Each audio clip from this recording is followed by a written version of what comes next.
So, you know what this video is about, and I know, again, if you're here for the Colorado content, this may not necessarily be something you enjoy, because like I said earlier, you might like a Chevy, and that's understandable, or trucks, and I get that too. I just like both. And in all honesty, I guess if we're going to talk about YouTube, you know, because it took a long time, and I mentioned that previously. It took me around 2 or 3 years from the beginning of whenever I said I'm going to be monetized to actually being monetized. If you notice, my channel actually says it started in 2012, and I did. I started, I had a Google account and all that stuff, and I think I posted maybe one video, and it was for a Facebook group that I was a part of, because I made a WRX video, and I wanted to post it somewhere. It was too large to share it just to the group, because Facebook was a little bit odd back then. So I made a YouTube account so I could put it on there, and it's since been removed because I put some song on there. It couldn't be, on there. It was actually a copyrighted song, so it's no longer on here. But anyways, so the YouTube sat idle for a long period of time. I've been in and out of photography, gosh, since 2008. Tried to make some business on it on the side. Never really had a lot of luck. And I went to a car show. It's right at 2018. No, actually, it was right at COVID, right at 2020. And somebody had brought a mirrorless camera, and took a couple pictures of my car, and I got them back. And I was like, gosh, that looks really good. And it kind of got my passion for photography again. And the camera wasn't that expensive, and I was like, gosh, I want to get back into that. So I bought one. I kind of went down that rabbit hole and bought a mirrorless camera. It was a Sony A6100. And I didn't know a lot about videography. I had, at that point, I had no desire to do video. It was just all pictures. And if you look at my Instagram, I have pictures going all the way back to whenever I first started back into photography. I did a lot more posts on Facebook just for friends and family, and I progressed quite a bit. I done pretty good, and I still enjoy photography. I still like going out and doing photography. I just don't as much as I used to, and I want to do more of that. So then, after I got back into photography, I wanted to do some landscape photography. That's kind of what I was big into, automotive and landscape photography. Drones were kind of big at the time, or they were getting big. So I got me a drone. I got a DJI Mini 2. Still have it today. I could probably sell it, because I guess, I don't really use it a whole lot anymore. I went down that rabbit hole, and now I also have, several other drones. I use them. I actually got certified, because I read, if you want to make money in it, you have to be certified, and I did. That was an accomplishment, I guess. That test is not very easy. It's essentially a pilot's test, but I was familiar with a licensure, like top test certification, because I don't know if I've shared this on the channel, I'm also a licensed counselor. I don't really do therapy anymore. I've kind of went out of the field. I do something in the field, but just not providing therapy. Anyways, after I got certified for drone photography, I started doing some video. I started playing around with the FPV drones, because you do a lot of video with that. I wanted to be able to fly manually, so I had to get into the video game of things, because you really can't do pictures while you're doing manual FPV drone stuff. So that's kind of what got me into videos, and it was more or less reels on Instagram, that type of thing, that I started doing a lot of video with. And I told myself at that point, I'm never doing YouTube, because honestly, I'm a very introverted person. So I don't like being in front of the camera. I don't like being in front of a lot of people.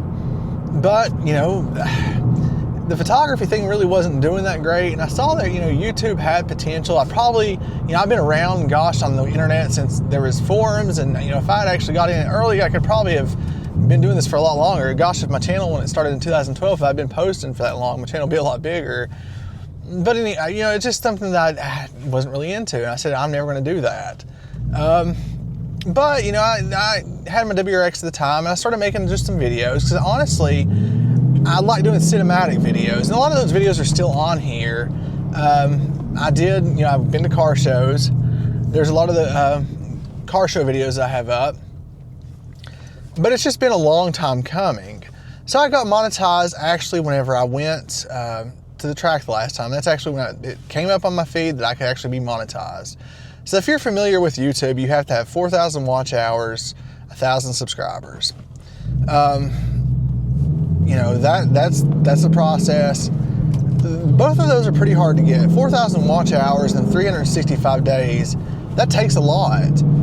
You don't really think about it, but gosh, 365 days isn't really that long a time, because actually hours after 365 days, they start rolling off. So if you have a really good video, which I had a couple that hit pretty good, but by the end of that 365 days, those hours are gone. So you have to be really consistent and make videos, never stop posting, or those 4,000 hours, they just vanish. So I would start doing pretty good, and then I'd start not, and I would just kind of give up. It's kind of back and forth. So I had a little bit of help along the way. I did. There's some ways you can go about doing that. And I mean, honestly, you have to do some, I've done some advertising type things in the background. SEO helps out tremendously. I've done some of that, but eventually you get to that point where you can get 1,000 subscribers. The 4,000 hours or watch time was a little bit more difficult. It took a couple more months after the 1,000 subscribers, but I finally got it. Now, YouTube actually has a 500 subscriber monetization point, but you can't get AdSense at that point. So to me, it wasn't really that big of a deal. The 500 subscribers, I think it's 3,000 hours of watch time, it didn't really mean much. But, now being monetized, I just got notified, I think it was this morning, maybe yesterday, that I will get like a payout. I think I'll get a payout in the middle of May, I think it's what it said. But I'm gonna be fully transparent. I might show a screenshot even.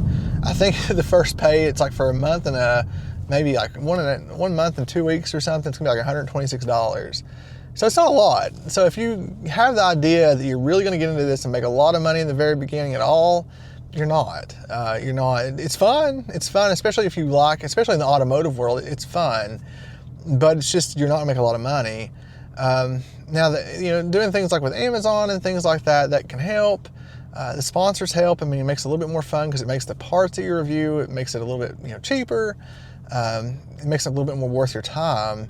Having a full-time job and making videos, that can be very tiresome. I'm just gonna be completely honest, because it takes a long time to edit a video. Just like the video, the 1-year review Canyon Creek video that I just posted. I made that about a weekend ago, depending on when I post this one.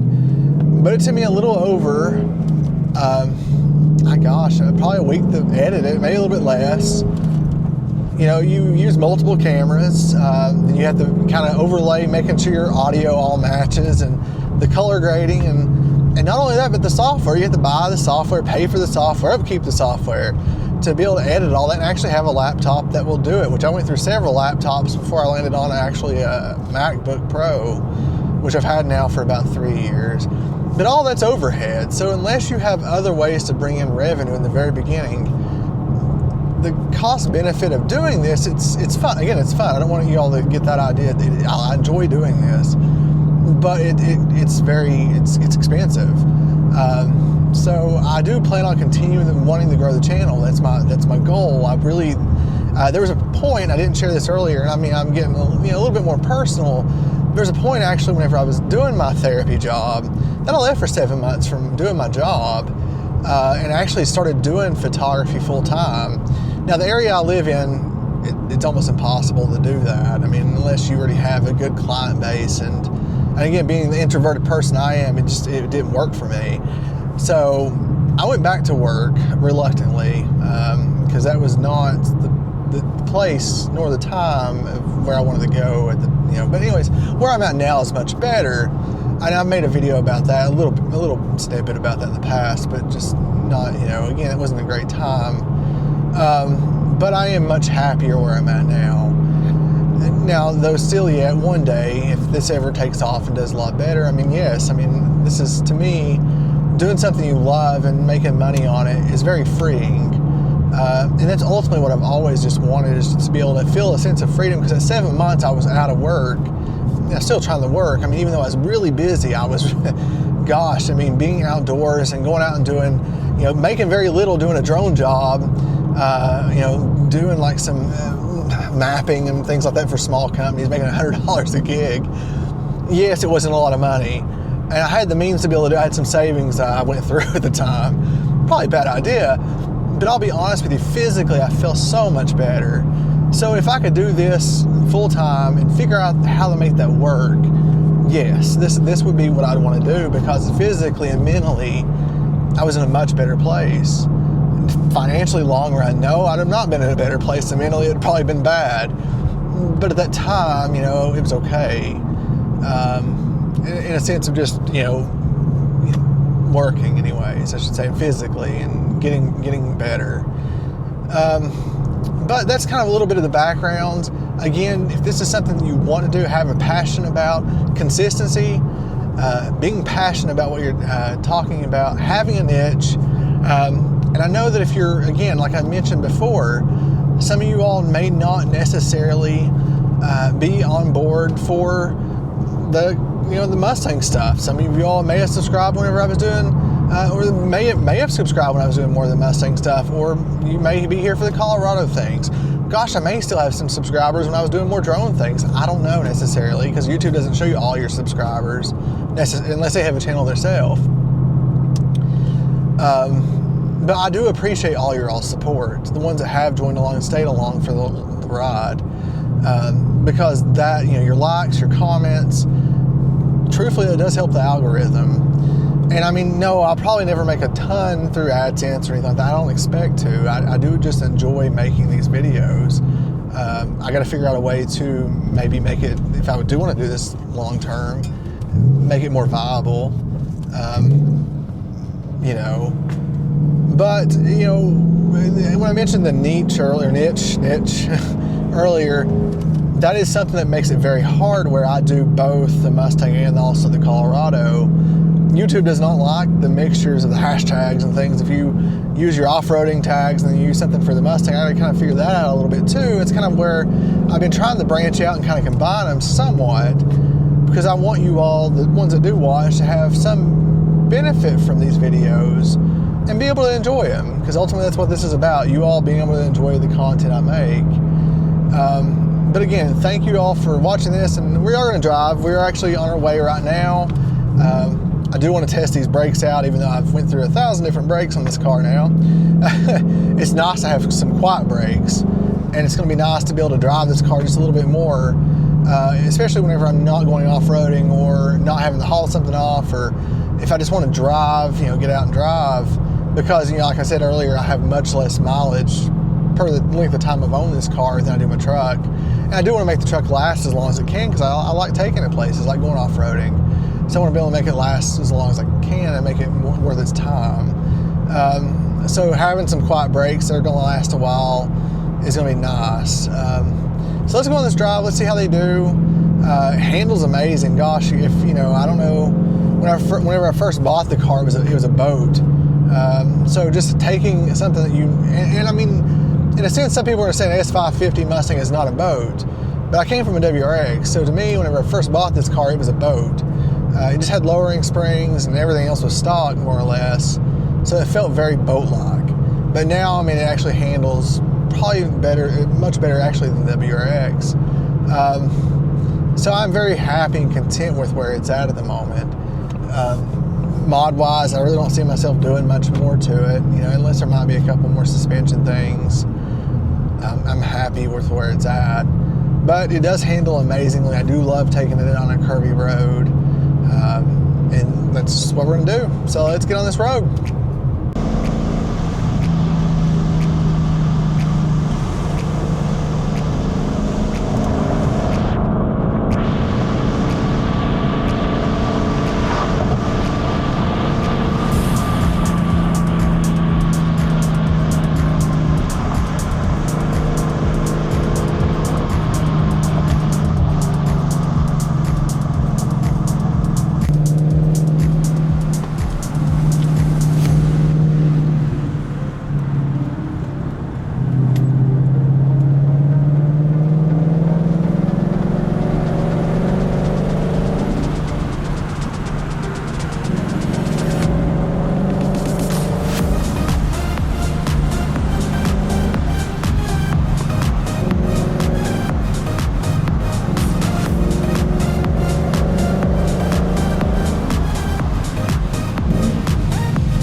But I will say that side of 421 is still my favorite road, I'd imagine. I love it. Maybe it's just because I know it so well, but I love that road. Not sure where to go next. See how hot these things got first, and then we'll decide. Make sure they're not cooking. So guys, we're gonna take a little bit more of a scenic route before we head back. There's a rock down here that you can drive through, and it's been a long time since I've been through it. So we're gonna go that way. Snap a photo for you when I get there, maybe. I brought my camera.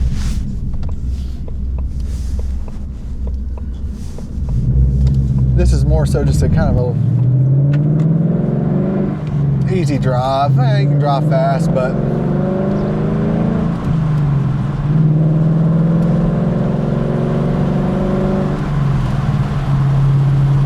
and for those that actually stayed around from the Colorado community, this is actually part of the Cherokee National Forest.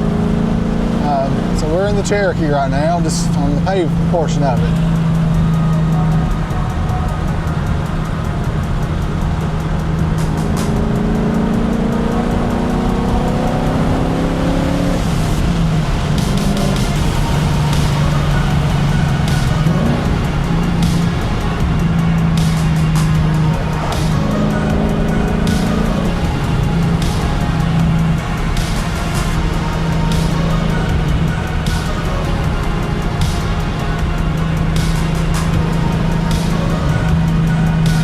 Lighting's not the best down here right now. The sun's going down pretty quick.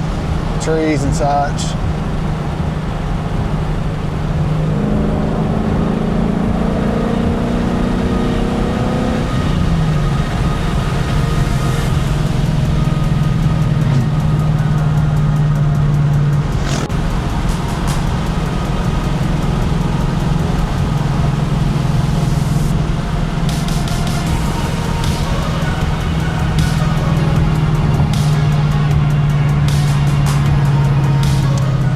Getting close to the rock, I think. Yep, right here it is. See if there's a place. There should be a place to pull off. Well, I don't know if there is or not. It's kind of it's steep right there. I don't think I'm going to give that a go. I was going to pull over there and take a picture, but gosh, I know I'd scrape right there.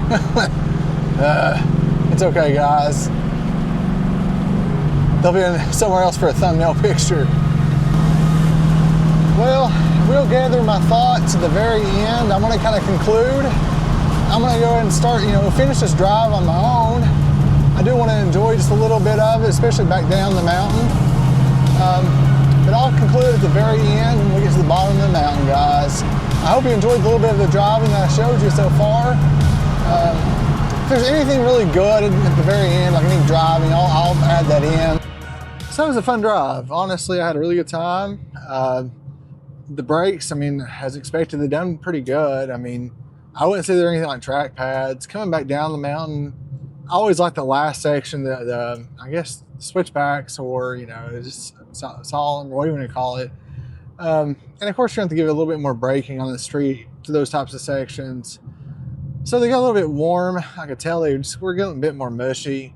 Again, I don't expect them to be autocross pads or pads pads. For just pushing it a little bit, especially with this heavy of a car. You have to remember the S550 Mustang, it's not a lot thing at all. It's close to 4,000 pounds. So, they done okay. They'll do perfectly fine for just, a little bit of fun every so often, and especially driving on the street. They stop really quick, and that's all I really need. But otherwise, like what we originally started out with, just in terms of YouTube, honestly, I do want to continue to grow this channel. I would like them intermixed. I always have really wanted to have both the Mustang and also the Colorado live on this channel, because honestly, it started out as an automotive car channel to begin with. And I hate to just kind of come out and say, but whenever I first bought the Colorado, my intention was never for it to be the main, I guess we'll call the main character of the channel, but it's kind of became that way. And that's fine, because honestly, I've always liked landscape photography, and it really fits my idea of what I like doing anyways. So it really worked out for me in the long run. But I always really liked the Driven 276, that's the brand. I mean, I do like driving. The car, the Mustang, it wasn't necessarily, it didn't have to be the Mustang. It was, a car. My WRX was first, of course. I didn't have a lot of videos on that car, which I really liked it. I owned that car for almost, I guess, 9 or 10 years. And I did all the work myself. And that's another thing that really kind of drove me to want to do more of this, the installs and stuff. Again, that was something I never thought I would do either, because it wasn't something that really intrigued me, I guess, because there wasn't really anything cinematic. It wasn't anything visual that you could actually do with it. I'm sure you can make them look better, yeah. But I mean, honestly, I'd imagine most people just want to. I know when I'm sitting there watching an install video, I don't really care how cinematic it looks necessarily. I just want to know how to install the part. And not, and install it in a way that somebody off the street can install it. If tools you have at your house, not necessarily if you have a shop. I mean, yes, you're going to have some specialty tools every so often, but you want to be able to afford those tools at, Advanced Auto or, Riley's or something like that. You don't want to have to go out to order everything, or even Amazon. Amazon, they sell tons of tools you can get the next day or the day after, Harbor Freight, but you don't have to go out and spend a fortune on your tools. So that's kind of the reason that I decided to kind of go into the installs thing, because I have done all the work, a lot of the work on my vehicles. And, I did not learn any of the stuff that I know now outside of YouTube, to be honest. Wiring, gosh, I suck at wiring. But honestly, if I don't feel comfortable in doing something, I go on YouTube and I learn it. I like kind of now, I just like being hands-on and doing things like that. I feel like it's anything that you want to learn, there's always knowledge out there. It's not just YouTube. There's tons of different ways to learn things. Back in the internet, back in the forums days, there was always like walkthroughs or pictures or tutorials or things like that. But YouTube's kind of opened that up just a little bit more. So anyways, in conclusion, if you want to get into YouTube, just keep in mind that it's a slow process. It is a very slow process. It's fun. Pick your niche, or however you want to say it, because that does matter. I think more so than anything, because once I started focusing more on just doing Colorado content, the channel grew a lot more. And that's okay. Again, I have no problem with that. I don't post too many more Mustang videos. This one, again, I don't know, this video may not get seen very much, and that's okay too. But that's just part of it. You pick something, you stay consistent with it, and eventually it will grow. You may see some actually peaks and then it drops. But if it drops, there's gonna be lows. But don't give up. Just keep on pushing. Again, I don't have a ton of subscribers yet. I hope I have more. I hope y'all, if you aren't subscribed, I always have a lot of new viewers. But if all the new viewers would subscribe, that'd be awesome. That would help the channel grow, and that's how you can get to do more, because everything I do get, like in terms of just from the Amazon purchases that y'all make and things like that, I do put back into the channel. Again, I put in a lot more than you get back from YouTube, at least right now. And I enjoy doing things car related anyway, so I'm gonna spend the money regardless. But I do like doing these videos. But until next time, guys, thank you for joining me along for the drive. I hope you enjoyed it. Hope it was something valuable, something that you kind of gained from it. The next video will be reversing back to the Colorado. I do have some lights to install to go along with the switch panel I installed. I have some more ideas with that. There'll be some more off-roading adventures coming up. There's one particular trail I want to do. It's in Tennessee. It's kind of close by. It's not very far off. It's one I've been kind of questioning myself if I had enough clearance to do. But since the last one, since I ran through the brush and had pinstriping now anyways, we're just gonna give it a go. We're gonna see how it does. I'm gonna probably see if somebody will go with me. I'd like to have another person just tag along in case I do have to be extracted from somewhere, because that would be bad. But just being by yourself and not having a way to get pulled out. But until next time, guys, thank you again for joining along. Bye.